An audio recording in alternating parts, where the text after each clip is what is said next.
కూరలో కరివేపాకు వేస్తే తీసి పడేసే వాళ్ళకి ఇలా కరివేపాకు పొడి చేసి పెట్టండి.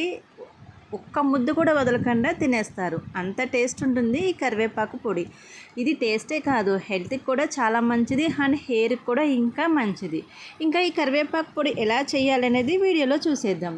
ఒక పాన్ తీసుకుని దాంట్లోకి మినపప్పు, ధనియాలు, జీలకర్ర వేసుకుని 4 పల్లీలు కూడా వేసుకుని ఇవి బాగా వేయించుకున్నాం. తర్వాత దీంట్లోకి ఒక 5-6 ఎండుమిర్చి కూడా వేసుకోవాలి. ఇలా ఇవన్నీ వేగిన తర్వాత మనం నీటికి కడిగి పెట్టుకున్న కరివేపాకు, చిన్న సైజ్ అంత చింతపండు, 4 వెల్లుల్లిగడ్డలు, కొంచెం ఉప్పు, పసుపు కూడా యాడ్ చేసుకుని బాగా వేయించుకుందాము.